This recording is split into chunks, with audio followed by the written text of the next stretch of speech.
Un gusto saludarle. En esta ocasión la exposición es acerca del tema de ética de las profesiones, en el que hablaremos sobre el autor Emilio Martínez Navarro. En esta exposición, Emilio Martínez Navarro es un filósofo contemporáneo, nacido en el año de 1958 en España, en la ciudad de Cartagena. Es doctor de filosofía, actualmente es catedrático de la Universidad de Murcia, España, en el que imparte los temas de política y de filosofía moral. También es un especialista experto en el tema de ética y del ejercicio de las profesiones. Ha escrito 4 libros en los que destacan 2 de ellos con el tema de ética para el desarrollo de los pueblos y ética profesional de los profesores. El autor Emilio Martínez Navarro plantea sobre un profesional excelente y lo describe de esta manera, puesto que para él el profesional excelente es aquella persona que combina de manera magnífica 2 aspectos que son importantes. Obviamente que es el contenido académico o la preparación técnica y lo que es la conciencia ética. Estas partes o estos 2 conceptos o términos van a ayudar a que desempeñe su trabajo de una manera eficiente, de calidad. ¿A quiénes? Pues a sus usuarios, poniendo atención a esos implicados a los que él da servicio o presta servicio. Emilio Martínez Navarro habla sobre la ética profesional y las visitas más recientes que él ha hecho a la ciudad de Guadalajara, él en una conferencia, en una plática, plantea precisamente esta idea, contraponiéndolo a la idea de muchas otras personas que piensan que la ética profesional no es más que un catálogo de prohibiciones en lo que se dictan las cosas que se deben o no deben de hacerse. Sin embargo, Emilio Martínez Navarro plantea que la ética profesional no es más que una reflexión que está vinculada a la vida cotidiana, es decir, que vivimos en nuestro quehacer diario, en nuestro día a día, y que tienen huella y que tienen un impacto en nuestro hacer diario para que tome significación esta ética profesional, y que esto va a permitir que el profesional realice un trabajo excelente dentro de su quehacer, obviamente. El autor propone, como ya dije, dentro de sus visitas que ha hecho al ITESO, a la universidad, plantea 2 cuestiones. Plantea que las personas que ya están en ejercicio de la profesión o que aún están en formación para ese ejercicio, conozcan los bienes internos y los bienes externos que tiene la profesión que ellos realizan o a la que están en formación. Y tomando en cuenta que en la ética profesional pues están inmersos estos 2 bienes internos y externos para una buena realización de la profesión. Y como segundo término, él propone que no pongamos por encima de estos bienes internos los bienes externos.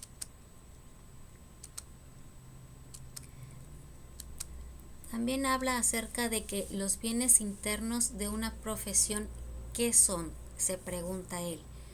Bueno, en la profesión dice que tiene historia, tiene principios, tiene valores, obviamente, y que también tiene usuarios a quienes la profesión presta ese servicio. Obviamente la profesión dice que tiene que atender a ciertas necesidades de la población o de la sociedad. Por citar un ejemplo, podemos poner la medicina. ¿Qué pasa con la medicina, con esa profesión?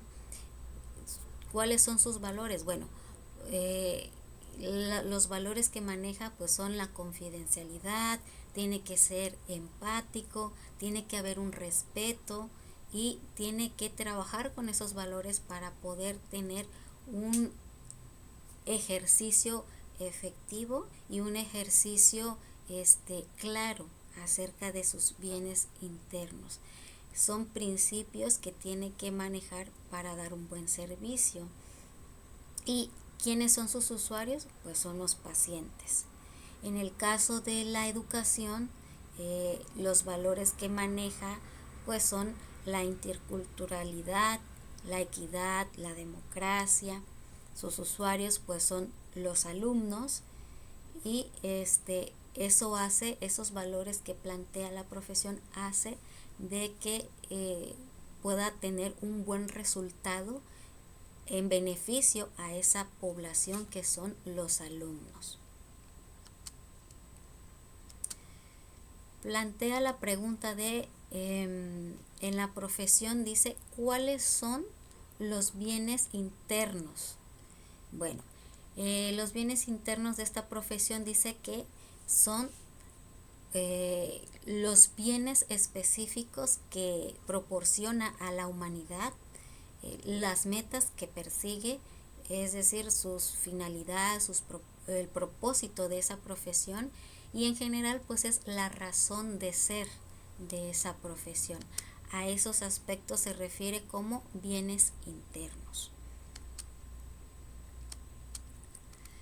A su vez, también es importante que los profesionales que ya están en ejercicio o que están en preparación conozcan, y hace hincapié en esto, en que conozcan cuáles son los bienes internos de tal profesión a la que se abocan y cuáles son los principios éticos que tiene esa profesión para que a partir de ahí ellos puedan ejercer de la mejor manera. Podemos darnos cuenta que cuando vamos a estudiar o a elegir una carrera, una profesión, vemos cuál es la misión y la visión, es decir, cuáles son los objetivos que tiene esa carrera, cuál es la preparación que nos brindan para que nosotros como estudiantes podamos tener una buena ejecución en el futuro cuando estemos en práctica ya de esa profesión. Obviamente están ahí inmersos los valores y los principios que son los que van a envolver o que van a enriquecer esa dinámica de esa profesión. ¿Cómo se determinan cuáles son los bienes internos de esa profesión? El autor Emilio Martínez Navarro plantea las siguientes preguntas en las que dice: ¿qué servicio presta la profesión a la sociedad? ¿Y cuáles son los bienes que objetivamente produce? Es decir, si nosotros nos enfocamos al ejemplo de la medicina, el servicio que presta es pues el de salud, obviamente, ¿no? ¿Y cuáles son los bienes que objetivamente produce? Pues el de bienestar, para el paciente. Si el paciente ya no cuenta con esta salud, pues el prestador de servicio en la salud va a buscar el que el paciente se encuentre de la mejor manera, utilizando el principio de la no maleficencia, es decir, que aún estando enfermo se encuentre de la manera mejor posible y no hacerle daño, vaya, no buscar su mejor bienestar sin hacer ningún tipo de daño, buscar su mejoría. La pregunta de qué le faltaría o qué le pasaría a la sociedad si no existiera esa profesión, plantea el autor en la lectura que si esta profesión no existiera, pues habría un déficit, es decir, que habría una carencia. Y pues esta pérdida no es solo para la sociedad o para los colegas o para el entorno inmediato de este profesionista, sino para el impacto sería a grandes magnitudes que alcanzarían en general a una humanidad completa. Porque si vuelvo al mismo ejemplo de la medicina, si hiciera falta un científico que desarrollara medicamentos, pues el impacto sería muy catastrófico, puesto que habrían muchas personas enfermas, infectadas, la enfermedad se propagaría con mayor facilidad y por lo tanto pues habría mucha enfermedad, una epidemia y el impacto sería pues muy grande, muy desastroso.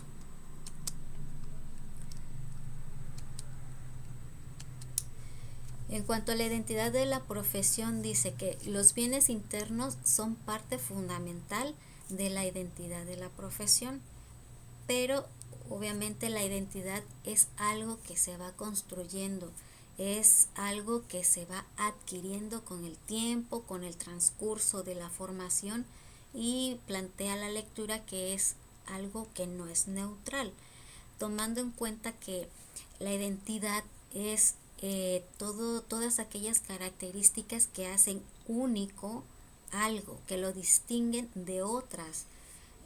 Por lo tanto, cuando nosotros o cuando el profesional está en formación, dice aquí que se va formando, se va construyendo y por lo tanto puede que haya grados en ese sentido, que por ejemplo en el caso de un médico o un docente, independientemente de que tengan la formación o el contenido académico o técnico, va a variar la identidad de su profesión, es decir, que puede haber niveles en cuanto a su ética, pueden haber docentes o doctores que sean más éticos o menos éticos o que sean más reflexivos o menos reflexivos. ¿Por qué? Porque en su formación ya va a formar parte de la identidad de todo aquel formación o contenido que vayamos adquiriendo a lo largo de esta formación y por lo tanto pues hace que nuestra identidad tenga sentido en base a los valores, a los principios o a las normas a los que nosotros hemos convivido, a los que nosotros tenemos acceso en todo ese andar, en todo ese bagaje de nuestra formación y de nuestra cotidianidad. ¿Qué tan importante es en la tarea de identificar los bienes internos conocer la historia de la profesión? Esto es lo que plantea el autor en la lectura y menciona que obviamente se aprende muchísimo con con toda esa historia previa que ya se tiene y que aprendemos de todo lo que nuestros antecesores hicieron, ¿no? Que con todos esos errores o con todos esos aciertos nosotros también vamos aprendiendo y que es un factor positivo para nosotros. ¿Por qué? Porque ponemos más enfoque o más hincapié a no repetir esos errores y a aprender de todos esos aciertos que ellos anteriormente pues ya tuvieron. ¿Cuáles son los bienes externos? Plantea el filósofo Emilio.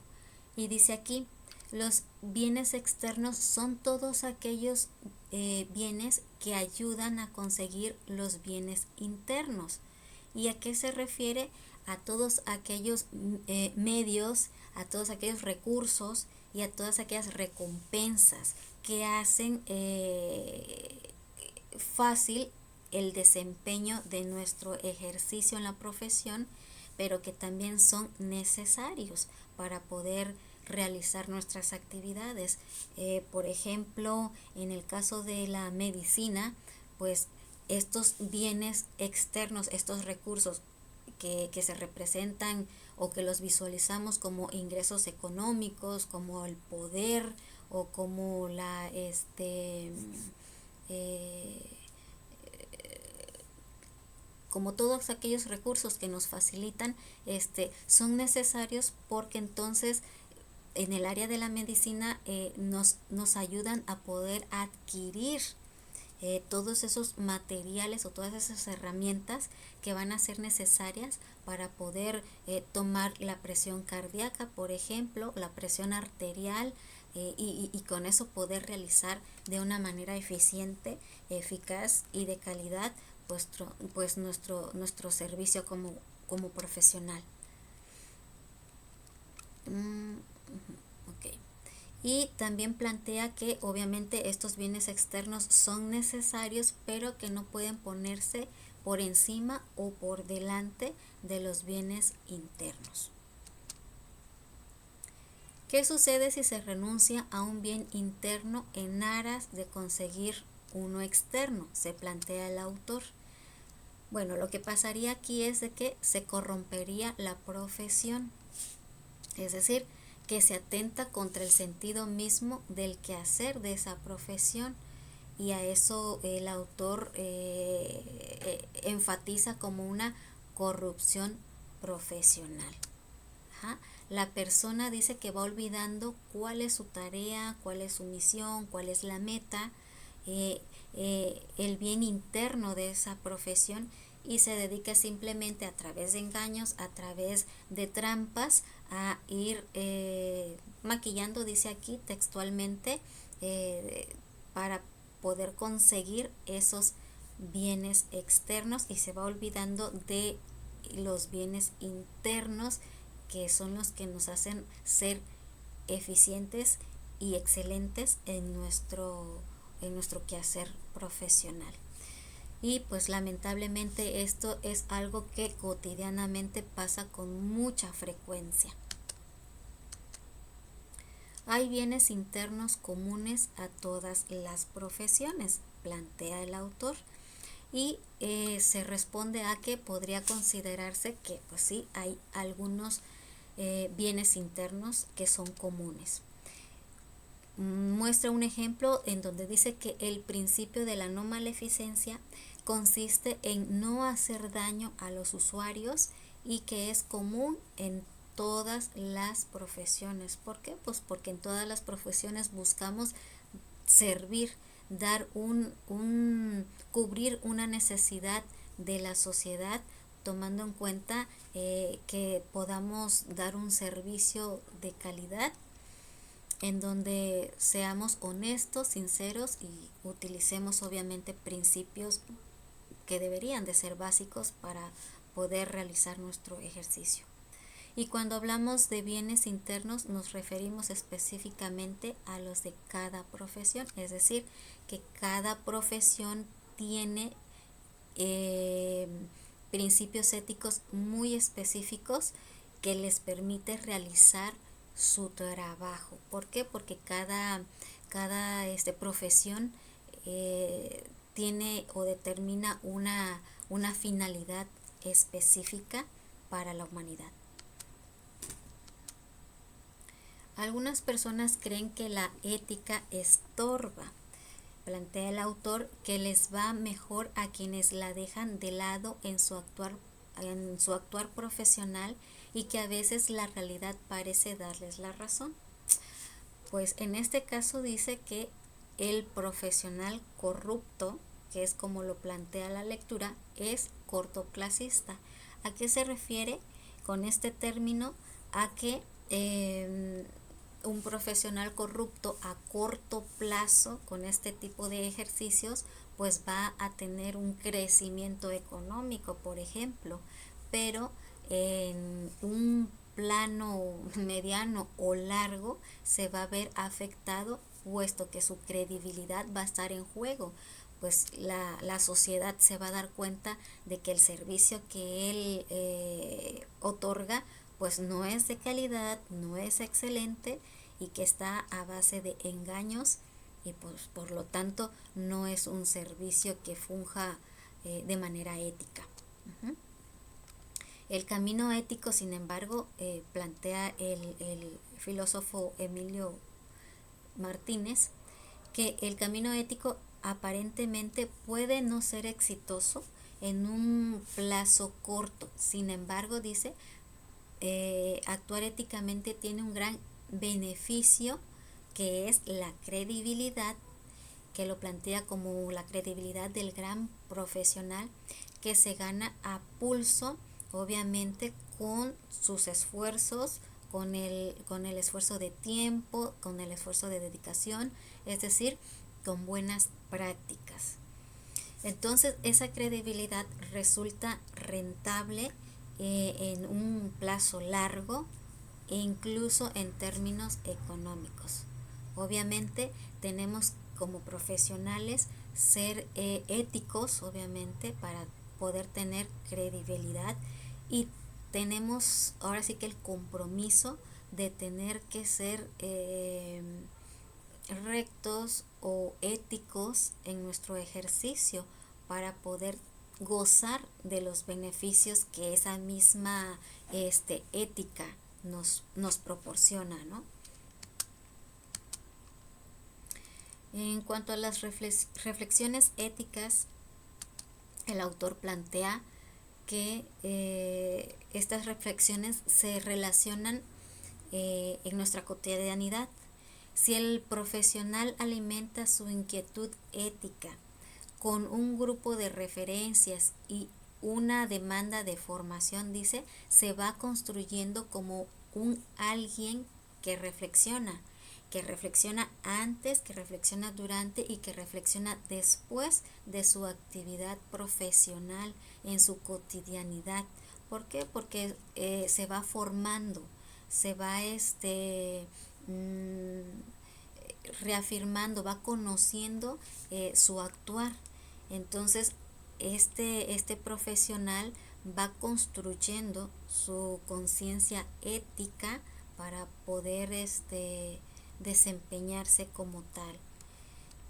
Y dice que tiene menos riesgos de caer un profesional ético en las malas prácticas profesionales y tiene menos riesgo de convertirse en un trabajador rutinario que va olvidando el entusiasmo por su profesión. Uh-huh. Plantea la lectura de que cuando nosotros tenemos ese interés, esa curiosidad de querer utilizar esas herramientas éticas, vamos cultivando ese entusiasmo por querer tener una vocación para nuestro ejercicio, y eso hace de que tengamos esa conciencia reflexiva, esa conciencia crítica, esa conciencia analítica de preguntarnos cómo estamos realizando nuestro trabajo, cómo nos relacionamos con nuestra sociedad, con nuestro entorno y qué tipo de dinámicas nosotros tenemos con nuestros usuarios. Entonces, ese contenido técnico, ese contenido académico, combinado con esa reflexión ética, va a realizar o va a permitir que el profesional pueda ser un profesional excelente, como bien lo menciona este autor. Ok.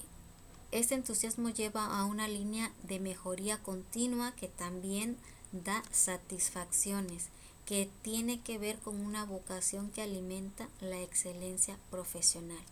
Claro, estas satisfacciones se refiere no tanto a los bienes externos como son pues las gratificaciones económicas o el poder o el prestigio, sino estas satisfacciones a las que se refiere el autor se evocan a la vocación que tiene ese profesional cuando realiza su trabajo, ese sentir que estamos haciendo bien nuestro trabajo, que estamos siendo honestos.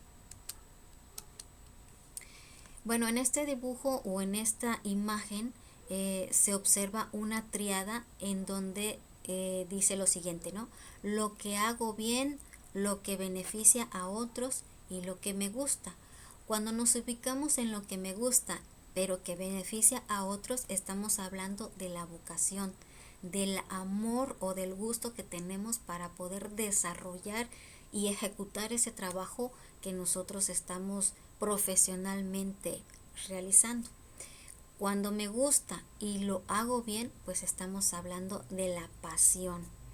Y cuando lo hago bien, pero beneficia a otras personas, pues estamos ejemplificando la profesionalidad que nosotros estamos proyectando.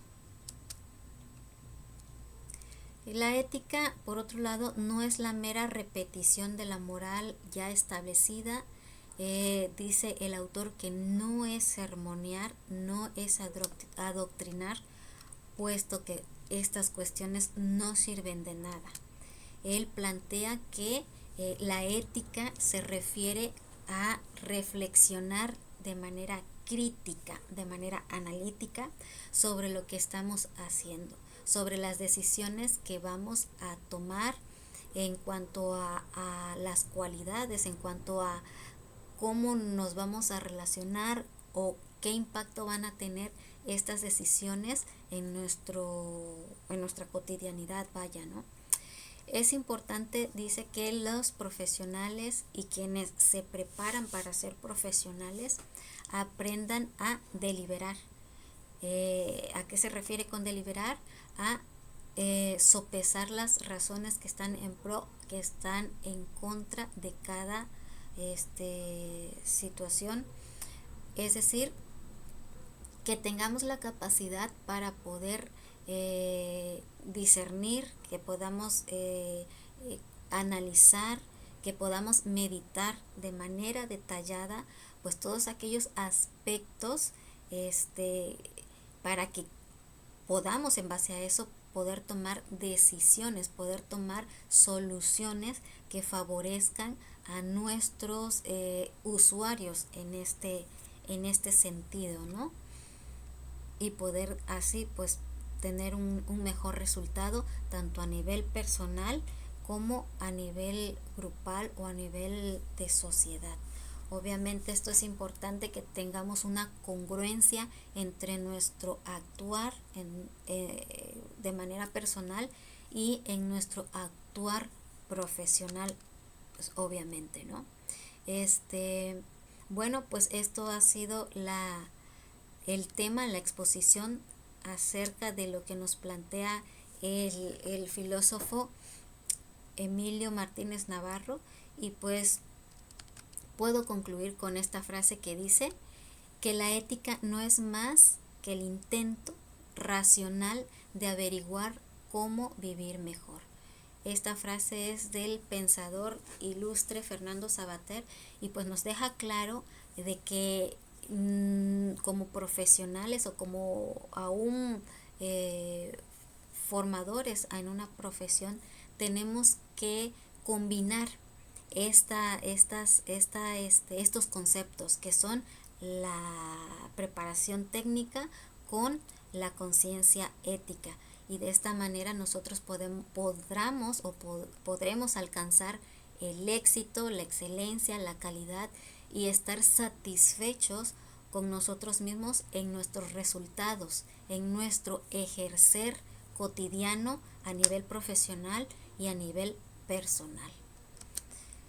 Y cierro con esta frase de Emilio Martínez, que dice que un profesional excelente combina la técnica y la ética.